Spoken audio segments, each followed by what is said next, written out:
I never thought I'd be here writing about my life like this, but sometimes you need an outside perspective to see things clearly. So here goes nothing. A little backstory: I've been married to Lisa for about 5 years. We met in college and hit it off right away. She's smart, funny, and incredibly caring most of the time.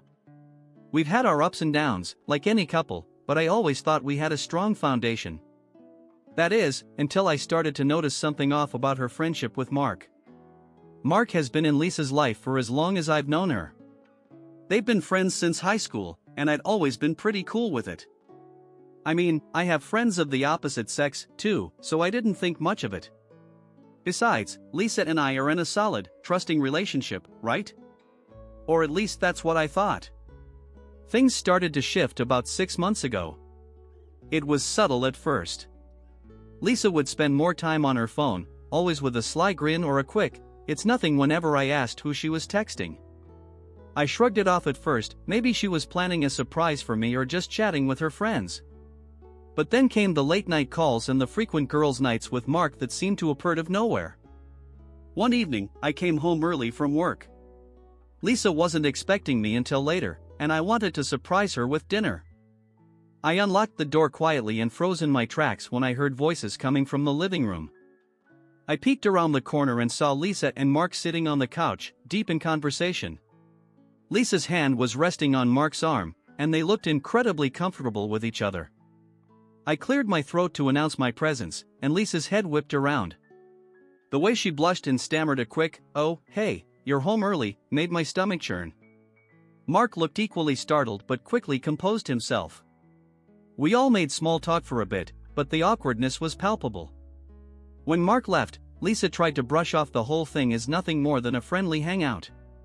"Mark's just going through a rough time, and I was helping him out," she said, but the explanation didn't sit right with me. There was something about the way she avoided eye contact and the fact that she seemed a bit too eager to brush it off that made me suspicious. Fast forward a couple of weeks, and things only got weirder. Lisa's phone was always on silent, and she'd get these strange, cryptic messages that she'd quickly close when I walked by. I started to dig into her social media accounts, trying to find any clues, but everything looked normal on the surface. I was beginning to feel like I was losing my mind. And then came the night I'll never forget. Lisa had gone out for one of her usual girls' nights, but something told me to check on her. I didn't have any concrete reasons, but the nagging feeling in my gut wouldn't let me ignore it. I decided to drive by the restaurant where she claimed she was meeting her friends. As I approached, I saw Lisa's car parked outside, a good sign, I thought. But as I got closer, I noticed something that stopped me dead in my tracks. Mark's car was parked right next to hers. I didn't want to jump to conclusions, but seeing their cars together at a place that wasn't on her list of girls' night venues made my heart race. I had to know what was going on, so I decided to stay in the area and wait. I parked a few blocks away, trying to keep my cool and not draw any attention. I could see the restaurant's front from where I was sitting. Time seemed to drag as I waited, my mind racing through various scenarios. What if they were just meeting for a quick chat? What if I was overreacting? After what felt like an eternity, Lisa and Mark finally came out of the restaurant. They were laughing and talking animatedly, completely engrossed in each other. I couldn't hear their conversation from where I was, but the body language was enough. They looked way too comfortable with each other for just friends. I followed them at a distance, trying to stay out of sight. They walked to a nearby park and sat on a bench, still chatting and laughing. The park was quiet, with only a few scattered lights illuminating the area. It felt like a scene straight out of a movie, but this was real life, and it hurt. I debated whether to approach them or just go home. My curiosity got the better of me, so I decided to inch closer and listen in on their conversation. As I got nearer, I could hear bits and pieces of their exchange. They were talking about their plans for the weekend, and Mark mentioned something about keeping it a secret and not letting anyone know. That was the last straw. My heart sank as I realized that whatever was happening between them was not as innocent as Lisa had led me to believe. I quietly retreated to my car, feeling a mixture of anger and betrayal. I had to confront Lisa about this, but I wanted to have all the facts before I did. The next day, I decided to follow Lisa's phone activity. It's not something I'm proud of, but I felt like I needed to understand the full scope of what was going on. I checked her texts and social media, and while I didn't find anything explicit, I did see a pattern of increasingly secretive behavior. Later that week, Lisa mentioned that she was going to help Mark with some personal stuff. She seemed genuinely concerned about him, but the way she spoke about it was off. I couldn't shake the feeling that there was more to it. I decided it was time to confront her, but I needed to approach this carefully. I didn't want to accuse her of anything without solid proof. I planned a calm conversation for the weekend. I wanted to give Lisa a chance to explain herself without it turning into a shouting match. But the more I thought about it, the more I realized that I was probably walking into a minefield. What if she had a perfectly reasonable explanation? Or worse, what if I was right about her and Mark? The weekend finally rolled around, and I was a bundle of nerves.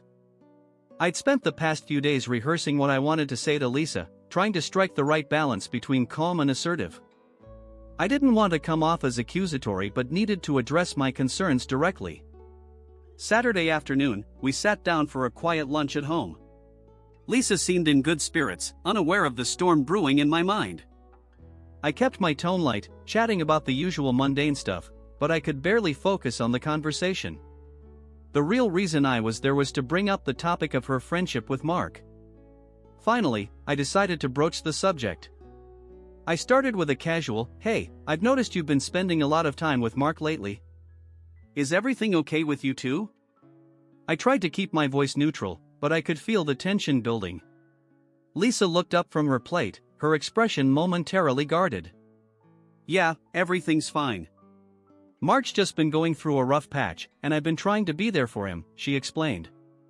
I nodded, trying to read between the lines. "I understand that, but I've seen you two together a lot more recently. Is there something more going on that I should know about?" Lisa's fork paused midair, and she took a deep breath. "Look, I know it might seem like a lot, but Mark's my friend. I want to help him. It's not like we're doing anything wrong. Why are you so worried?" Her response felt like a well-rehearsed script, but I didn't want to push too hard just yet. "I guess I'm just feeling a bit left out. I thought we were a team, and I don't want to feel like there are things you're keeping from me." Lisa's expression softened, and she reached across the table to take my hand. "I'm sorry if it seems that way. I just didn't want to burden you with all of Mark's issues. I'll make sure to include you more." I wanted to believe her, but something didn't sit right.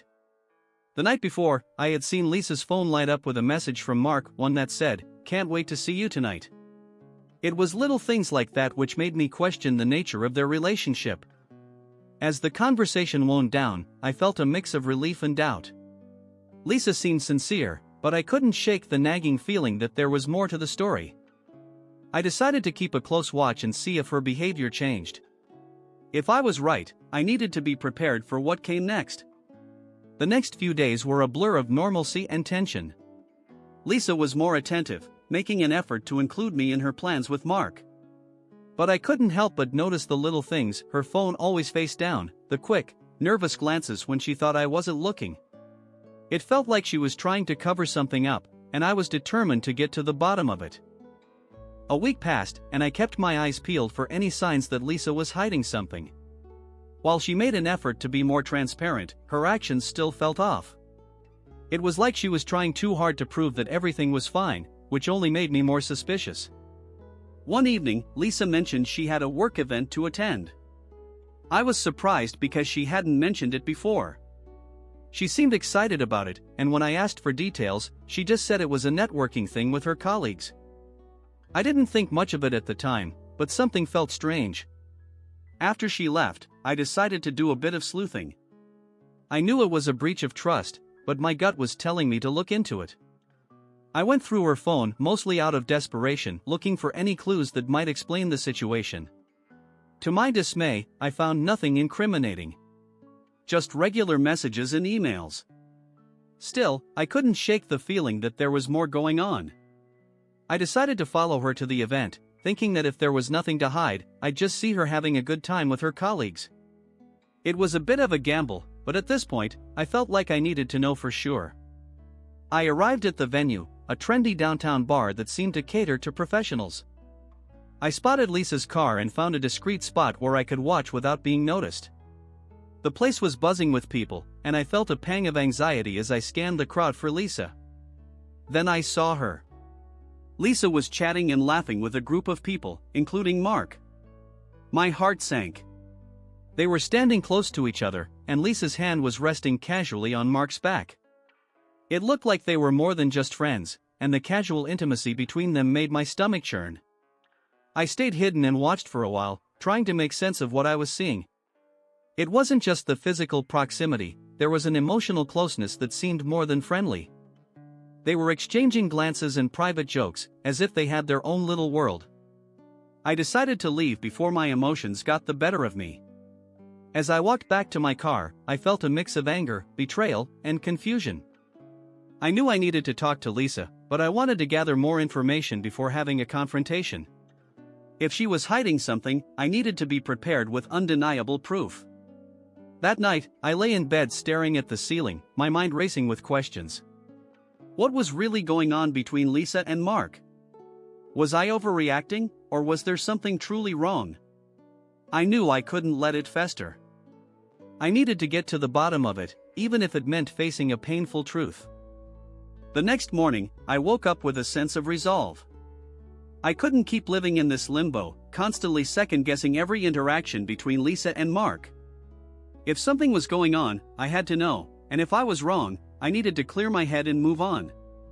Lisa was in a good mood when I saw her, acting like everything was perfectly normal. It was almost eerie how easily she carried on with her day, like there was nothing lurking beneath the surface.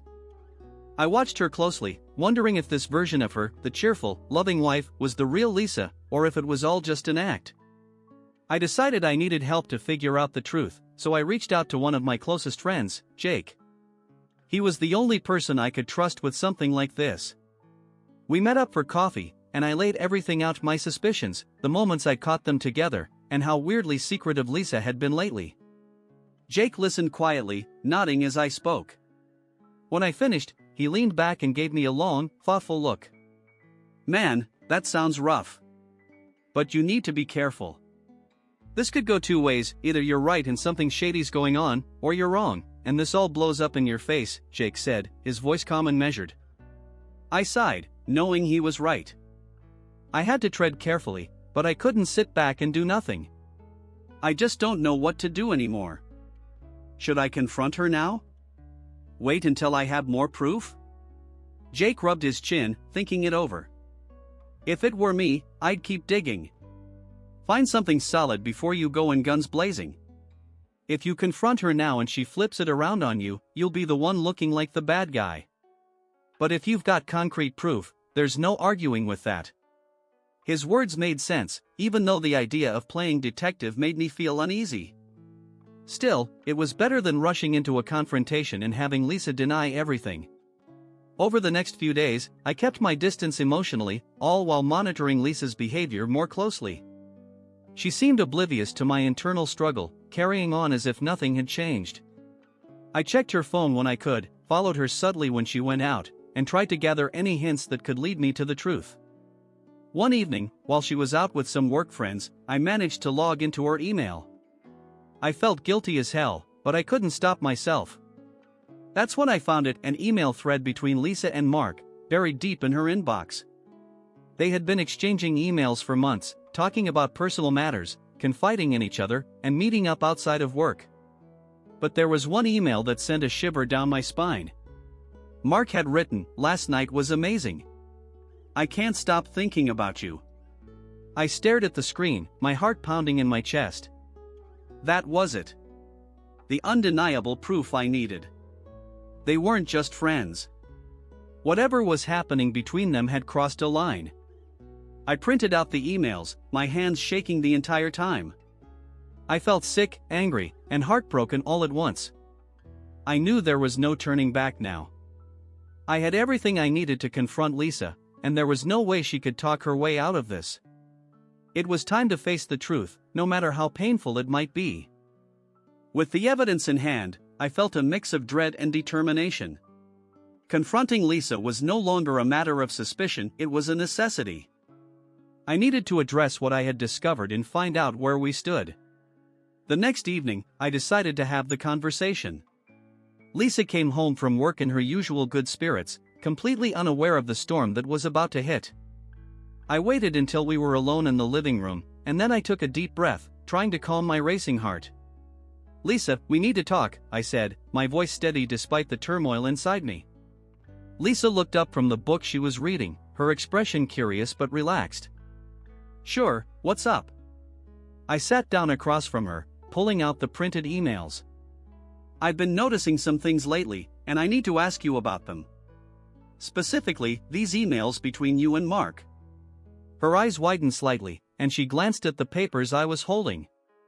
"What's this about?" I laid the emails on the coffee table between us. "I found these in your email. They're from Mark, and they don't look like the kind of messages you'd send to a friend. Can you explain them to me?" Lisa's face went pale as she read the emails. I could see the realization hitting her, and she struggled to find words. I didn't think you'd ever see these," she stammered. "Why?" I asked, trying to keep my voice calm. "Why didn't you tell me about your relationship with Mark? It's obvious there's something more going on here." Lisa took a deep breath and sat back, trying to compose herself. "Okay, you're right. There's been something going on. Mark and we've been seeing each other more than just friends. It started out as a way for me to help him, but it turned into something more." I felt a knot tighten in my stomach. "More? Like what? Were you two having an affair?" Lisa's eyes filled with tears. "Yes, we were. I never meant for it to happen this way, but feelings developed, and it got complicated. I was trying to keep it from you because I didn't want to hurt you. Did you ever think about how this would hurt me if I found out?" I asked, feeling a wave of anger and betrayal. "I'm so sorry," Lisa said, her voice trembling. "I never wanted to hurt you. It just happened. Mark and we got caught up in something we couldn't control. I know it was wrong, and I should have been honest with you from the start." I struggled to hold back my tears. "What are you planning to do now? Is this over between you and Mark?" Lisa shook her head slowly.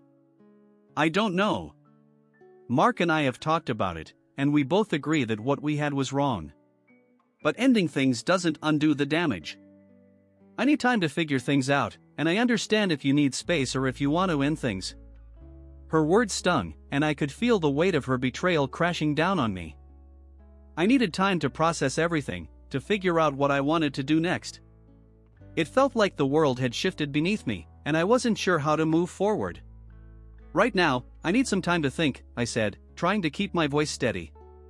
"I can't make any decisions until I'd had a chance to process everything." Lisa nodded, tears streaming down her face. "I understand. Take all the time you need. I'm so sorry for everything." As I walked away, I felt like I was in a fog. The pain of betrayal was overwhelming, and the future seemed uncertain. I knew I had to take things one step at a time and decide what was best for me moving forward. The days that followed were a whirlwind of emotions. I couldn't focus on anything except the crushing reality of Lisa's betrayal. Every corner of our home seemed to hold memories of happier times, and now they felt tainted by the secrets I'd uncovered. Lisa gave me the space I asked for, which only made the silence more deafening. She stayed out of the house for long stretches, trying to give me time to think. But it wasn't just the physical absence, it was the emotional distance that was hardest to bear. I spent hours replaying our conversations, trying to understand where things had gone wrong. How did a simple friendship turn into something so complicated? I questioned my own actions, wondering if there were signs I missed or if I should have seen this coming. It was a constant cycle of doubt and anger. One evening, I decided to reach out to Mark. I wasn't sure if it was a good idea, but I needed answers from him too. I wanted to hear his side of the story, to understand why he let things go so far. I managed to track him down through mutual acquaintances and arranged to meet him at a local cafe. Mark arrived looking uncomfortable but willing to talk. We exchanged pleasantries before diving into the heart of the matter. I didn't beat around the bush. "So, Mark, I need to know why this happened," I started. "What were you thinking? And why did you have to involve Lisa in something like this?" Mark shifted in his seat, clearly struggling to find the right words. "I know what we did was wrong, and I'm really sorry for the pain I've caused. It started out as something innocent, just me needing support. But feelings developed, and it got out of hand. I should have been upfront about it, but I didn't want to face the consequences." "Did you ever think about the impact this would have on Lisa and me?" I asked, feeling a mix of frustration and sadness. "I did," Mark admitted, "but I was selfish. I got caught up in my own emotions and didn't consider how it would affect you. I'm really sorry for that. Lisa and I both regret what happened, but we understand if you can't forgive us." His apology didn't make the situation any better, but at least I was getting some clarity. Mark's confession mirrored Lisa's, both seemed genuinely remorseful, but that didn't change the fact that they had betrayed my trust. As we wrapped up our conversation, Mark offered to step back from Lisa's life completely if that's what I needed. He understood that the situation was complicated and that I had every right to be angry. After meeting with Mark, I felt a bit more at ease, but the pain was still very much present. I needed to focus on my own healing and decide what was best for me. Lisa had asked for time, and I knew that it was a luxury I couldn't afford to waste. The next few days were spent in introspection. I spoke to close friends and family, seeking their advice and support. Everyone had their own perspective, but the consensus was clear: I needed to make a decision based on what was best for my own well-being. After days of reflection and conversations with friends and family, I felt like I had a clearer perspective on what needed to happen next. It wasn't about vengeance or anger anymore, it was about finding a way to move forward, whether that meant working through the issues with Lisa or ending our relationship for good. I decided it was time to have a final conversation with Lisa. We needed to address the situation head-on and determine our next steps. I called her and asked if she could come home for a serious discussion. When Lisa arrived, she seemed anxious but resigned. We sat down in the living room, and I took a deep breath, trying to steady my emotions. "Lisa, I've had some time to think about everything. I've talked to Mark, and I've spoken with friends and family. I need us to have an honest conversation about where we go from here." Lisa nodded, her eyes filled with a mix of hope and fear. "I'm ready. I know we need to talk about this." I started by laying out my thoughts. I've been struggling with a lot of emotions lately: betrayal, anger, confusion. It's been a whirlwind, and I'm still processing everything. I understand that what happened between you and Mark was complicated and that feelings developed, but the trust has been broken. Lisa's face fell, and she looked down at her hands. "I know. I wish I could undo everything, but I can't. I'm so sorry for what I've done. I never wanted to hurt you." "I believe that you're sorry," I said, trying to keep my voice steady.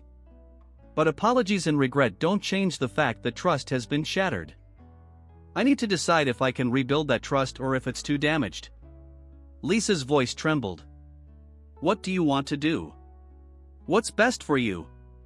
"I've thought long and hard about that," I said. "I need time to heal, and I need to be honest with myself about whether or not I can continue in this relationship. I think we both need some space to figure out what we really want." Lisa nodded, tears welling up in her eyes. "I understand. I'll give you the space you need, and I'll respect whatever decision you make." It was a difficult conversation, but I felt a sense of clarity as we spoke. I realized that I needed to prioritize my own well-being and healing. The relationship had been deeply affected, and even though there was still love, trust was something that would take a long time to rebuild, if it could be rebuilt at all.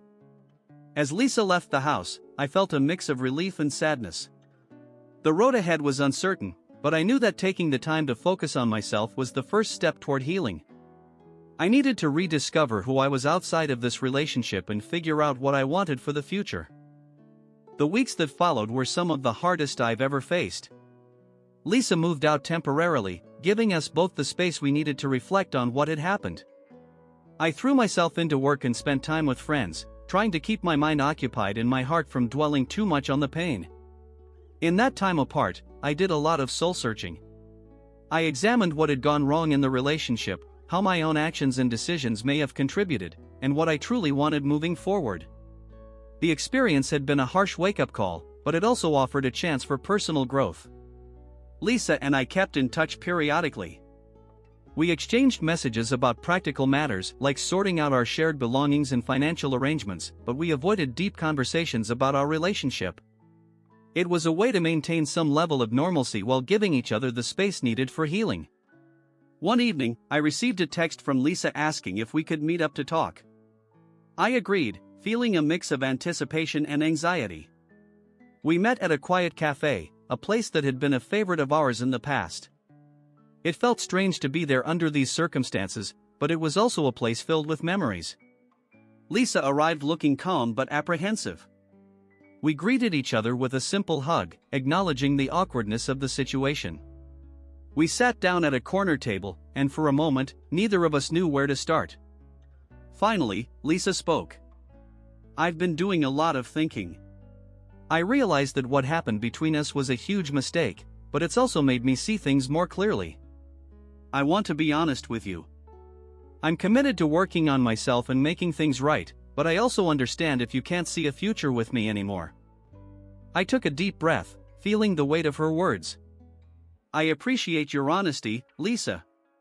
I've been reflecting too, and I've come to understand that while there's still love between us, the trust that was broken is something that may never fully be repaired. I've decided that for my own well-being, it's best if we part ways." Lisa's eyes filled with tears, and she nodded slowly. "I understand. It's hard to accept, but I know it's what's best. I wish things could have been different, but I respect your decision." We spent a little more time talking about how to handle the practical aspects of our separation.